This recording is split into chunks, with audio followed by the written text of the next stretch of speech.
আমরা সকলেই ছোট বড় একটা স্বপ্ন নিয়ে বেঁচে থাকি এবং স্বপ্ন দেখি পড়াশোনা করে ভালোভাবে একটা ভালো জব পেয়ে নিজ ছন্দে নিজ গতিতে একটা সুন্দরভাবে জীবনযাপন করব।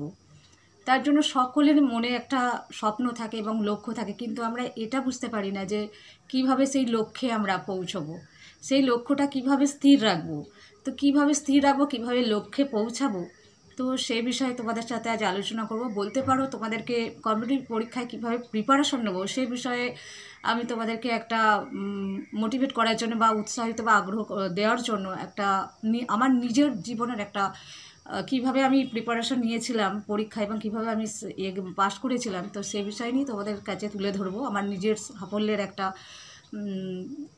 ঘটনা। তো এটা তোমাদের খুব নিজেদেরকে উৎসাহিত আগ্রহ করতে সাহায্য করবে। চলো, তবে তার আগে বলে রাখি আমার এই চ্যানেলটি তোমাদের ভালো লেগে থাকলে অবশ্যই সাবস্ক্রাইব করে রাখবে।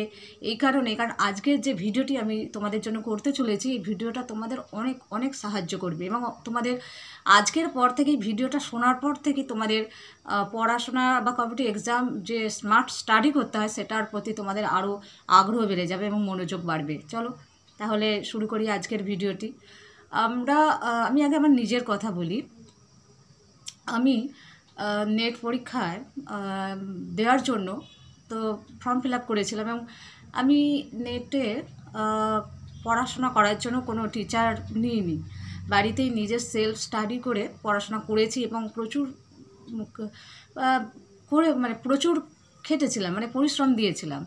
কিন্তু একবার পরীক্ষা দেওয়ার পর আমি সে বছর পাশ করতে পারিনি, কিন্তু তখন আমি বুঝেছিলাম যে কিভাবে কী ধরনের প্রশ্ন আসতে পারে সে বিষয়ে বোঝার জন্য আমি অনেক ভেবে আগে ভাবতে হয় যে কী করব, কিভাবে লক্ষ্যে পৌঁছাবো, কিভাবে ওই এখনের তো সমস্ত কোশ্চেনই এমসিকিউ কোশ্চেনের অনুযায়ী হয়, তো কিভাবে আমি পাশ করব, কিভাবে আমি এগিয়ে যাব আমার লক্ষ্যের দিকে। তো সেটা আগে আমি নিজে সেটা মাইন্ড সেট করে নিই যে কিভাবে আমি এগোবো।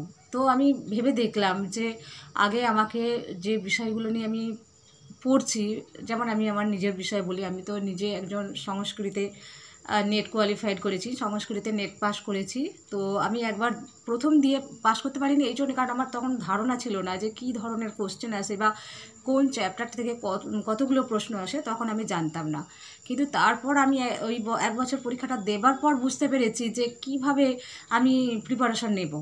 তো প্রিপারেশন নেওয়ার আগে আমি ভাবলাম যে পড়াশোনা তো সবাই করে এবং আমিও করছি, কিন্তু পড়াশোনা করতে করতে অনেক দেখা যায় যে অনেকে পড়ছে অনেক, কিন্তু তারা পাশ করতে পারছে না। আবার অনেকে আছে খুব অল্প সময় পড়াশোনা করেও পাশ করে যাচ্ছে। সেটা কেন করছে এটা আমার মাথার মধ্যে ঘুরছিল যে কী ব্যাপার, আমি তো অনেকটাই পরিশ্রম করলাম। তো তখন বুঝলাম যে শুধু পড়াশোনা করলে হবে না, একটা স্মার্ট স্টাডি করতে হবে, বুঝে নিতে হবে যে এই টপিকটা থেকে বা এই বিষয়টা থেকে বা এই অধ্যায়টা থেকে কী কী প্রশ্ন আসতে পারে। সেই জন্য 10 বছরের কোশ্চেনকে এখন তো নেটের যুগ, অনলাইনে সেগুলো গুগল সার্চ করে তোমরা দেখে নিতে পারো যে কী কী প্রশ্ন এসেছে বিগত 10 বছরে, সেগুলো একটু দেখে নিলে, ভালো করে দেখার পর সেগুলোকে একটু মার্কিং করে রাখলে যে হ্যাঁ যেমন বৈদিক সাহিত্য থেকে কী এসেছে, সুক্ত থেকে কী এসেছে, তারপর ওই যে আমি বিভিন্ন যে নাটকগুলো ভিডিও করে তোমাদেরকে আপলোড করে দিচ্ছি, নাটক থেকে কী এসেছে, গদ্য সাহিত্য থেকে কী এসেছে, কিরাতার্জুন, রঘুবংশম, তারপর অনেক ইত্যাদি ইত্যাদি আরও সাবজেক্ট আছে। তো এইগুলো করার পরে তোমরা সঙ্গে সঙ্গে একটা কাজ করবে, অবশ্যই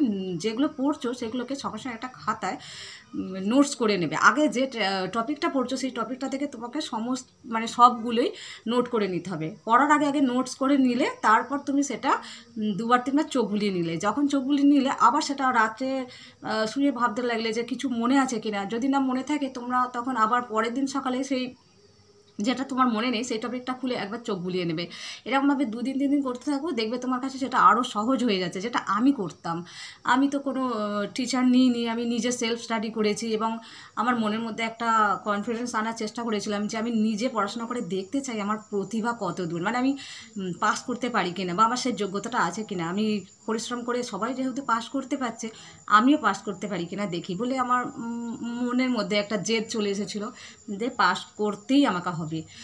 তো আমি তখন নিজে থেকে সেলফ স্টাডি করার জন্য একটা খাতা পেন নিয়ে শুরু করলাম। হ্যাঁ, প্রথম 2-1 দিন 3 দিন 4 দিন কষ্ট হয়েছে, পড়তে একটা বোরিং লাগছে, নোটস করতে একটা বিরক্ত লাগছে, ক্লান্ত লাগছে, কিন্তু আমি ওই যখন ক্লান্ত লাগছে 2-3 মিনিটের জন্য একটু রেস্ট নিয়ে নিচ্ছি, আবার শুরু করছি। মানে যখনই আমার ভালো লাগছে আমি তখন একটু নোটস করে নিচ্ছি, আবার রেখে দিচ্ছি। যখন এইভাবে আমি পড়াশোনা করতে করতে একসময় দেখলাম নোটস আমার সব কিছু কমপ্লিট হয়ে গেছে। তবে হ্যাঁ, প্রতিদিন নিয়ম করে পড়াশোনা করতে হবে। যেমন আজকে পড়লাম আর 2 দিন পড়লাম না, আবার তৃতীয় দিন থেকে পড়াশোনা করলাম, এটা করলে হবে না। প্রতিদিন তুমি পারলে 1 ঘন্টা পড়ো, যদি না পারো আধ ঘন্টা পড়ো, কিন্তু তোমার অভ্যাসটা রাখতে হবে।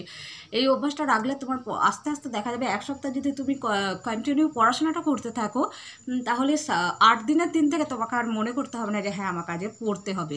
তাহলে এই 7 দিনের পর থেকে যখন 8 দিনে আমি নিজে নিজেই পড়তে বসে যাচ্ছি, তারপরে পরের দিন থেকে এবার আমার একটা অভ্যেসে দাঁড়িয়ে গেছে যে আমাকে পড়াশোনা করতে হবে। আর হ্যাঁ, আর একটা কথা বলি, আমার যখন প্রথম পড়তাম তো পড়াশোনা থেকে তো আমি অনেকটাই দূরে ছিলাম। তো পড়াশোনা যখন করতাম তখন ভালো লাগতো না, মনকে বোঝাতাম যে সত্যি আমি মনের মধ্যে জোর রাখছি যে হ্যাঁ আমাকে পড়তেই হবে, অথচ পড়তে পারছি না। আমি কী করলাম, একটা ক্যালেন্ডার নিলাম এবং সেই ক্যালেন্ডারে আমি যেদিন যেদিন পড়ছি সেদিন আমি দাগ কেটে দিচ্ছি যে আজকে একদিন আমার পড়া হয়ে গেল। দ্বিতীয় দিন আবার যখন পড়তে বসছি ওই ক্যালেন্ডারটায় দাগ দিয়ে দিচ্ছি। এইভাবে পড়াশোনা করতে থাকি, দেখা গেল 1 মাসে আমার অনেকটাই বিষয় এগিয়ে গেছে। আরেকটা মাথায় রাখতে হবে, যে বিষয়টা নিয়ে আমি যখন নোটস লিখছি সেই বিষয়টা যতক্ষণ না কমপ্লিট হচ্ছে ততক্ষণ আমি অন্য বিষয়ে যাব না। ওই নোটসটা কমপ্লিট করার পর অন্য বিষয়ে যাব। এই কারণেই বলছি, ওই বিষয় থেকে আবার একটা অন্য বিষয়ে চলে গেলে ওই বিষয়ের কিছুটা নোটস করার পর বাকি রয়ে গেল, আর মনে পড়ছে না যে এখানে কি আর করতে হবে বা কী কোশ্চেনগুলো থেকে উত্তর মানে কোশ্চেন আসতে পারে, এগুলো তখন আমি আর বুঝতে পারবো না। সেই জন্য আগে ওই নোটসটা যদি আমার 10 পাতা হয় 10 পাতায় কমপ্লিট করে তবে অন্য টপিকে যাব। এইটা কিন্তু তোমাদেরকে আগে খেয়াল করতে হবে বা লক্ষ্য রাখতে হবে যে আগে যে নোটসটা ধরছি সেই টপিকটা শেষ করে তবে অন্যটায় যাব। এটা মাথায় রাখতে হবে। এক হচ্ছে টাইমে পড়াশোনা না করলেও যখনই তুমি টাইম পাচ্ছ বা যখনই তোমার মনে হচ্ছে আমার পড়তে ভালো লাগছে তখনই পড়বে, জোর করে পড়াশোনা করতে যাবে না। আর যে হ্যাঁ আমাকে পড়তে হবে, ভালো লাগছে না অথচ আমি পড়তে বসছি, এইটা কিন্তু করলে হবে না। তাহলে ওই পড়াশোনাটা মাথায় তো ঢুকছে না, প্লাস সময়টা চলে যাচ্ছে কিন্তু পড়াশোনাটা হচ্ছে না। সেই জন্য বলছি যখনই তোমার ভালো লাগবে আগে পড়াশোনাটাকে ভালোবাসতে শেখো এবং ভালোবাসা নিয়ে পড়তে বসো, দেখবে তখন তোমার পড়তে ভালো লাগবে। আর পড়ার সময় এটা মাথায় রাখবে যে আমাকে পাস করতেই হবে, আমিও দেখিয়ে দেবো সবাইকে আমিও উঁচু গলায় বলতে চাই যে আমিও পাস করেছি। এইটা মনের মধ্যে রাখলে তখন একটা আনন্দ শিহরণ গায়ে মানে জেগে উঠবে। তো তখন এটাই ভালো লাগবে যে হ্যাঁ এই জন্য আমি পরিশ্রমটা করছি। তখন মনের মধ্যে অনেক সময় আসে যে কেন পরিশ্রম করছি, কী হবে, কিন্তু তারপরেই মনে হয় না এইটুকু কষ্ট করলে আমি সারা জীবনে একটা ভালো পাস করে থাকলে সারা জীবনে আমি একটা ইন্টারভিউ দেওয়ার জন্য একটা সার্টিফিকেট পেয়ে যাব। তো সেখানে আমি সবার কাছে বলতেও ভালো লাগবে যে হ্যাঁ আমি পাস করেছি, নেট কোয়ালিফাইড একজন। তো এইভাবে আমার মনের মধ্যে যখনই পড়তে বসতাম অনেক সময় বোরিং লাগতো, পড়তে ভালো লাগতো না, কিন্তু আমি পড়তে বসার সঙ্গে সঙ্গে এটাই মাথায় আমার আসতো যে না আমার বাবা মা, যেহেতু একটা স্বপ্ন সবার বাবা মায়েরই আছে, বাবা মায়ের দিকে তাকিয়ে দেখতাম আগে যে হ্যাঁ আমার বাবা মা কী চাইছে, বাবা মায়ের মুখে হাসি ফোটানোর জন্য। এটা আমি আমার নিজের একদম নিজের কথা তোমাদের সামনে তুলে ধরলাম। বাস্তবে একটা মানে আমার ঘটনা যেটা ঘটেছে জীবনে সেটাই তুলে ধরলাম যে বাবা মায়ের দিয়ে তাকিয়ে দেখলাম যে হ্যাঁ সবার সন্তানরাই পাস করেছে, ছেলেমেয়েরা, তাদের দেখে তার বাবা মায়েদের কত আনন্দ হচ্ছে, তাহলে আমার বাবা মাই কেন আনন্দ করতে পারবে না। সেটা দেখে আমি সঙ্গে সঙ্গে মনে একটা জোর রাখতাম আমাকে পাস করতেই হবে, তার জন্য আমাকে যতটা কষ্ট করতে হয় করব। এই জন্য যদি আমাকে নোটস করতে হয়, পরিশ্রম করতে হয়, বেশি রাত জাগতাম না, কিন্তু আমার ভালো যখন লাগতো তখন আমি 12:30 রাত 1টা পর্যন্ত পড়তাম।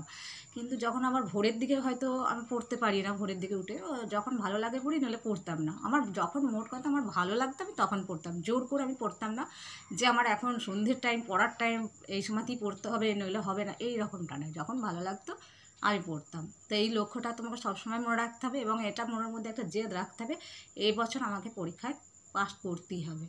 ঠিক আছে, আশা করি এই ভিডিওটা তোমাদের ভালো লেগেছে এবং তোমাদের সত্যি অনেকটাই উৎসাহিত করতে পেরেছে। তো তোমরা আমি যে কথাগুলো বললাম সেগুলো যদি একটু ফলো করো, দেখবে তোমরাও এবছর পাস করবে। নমস্কার।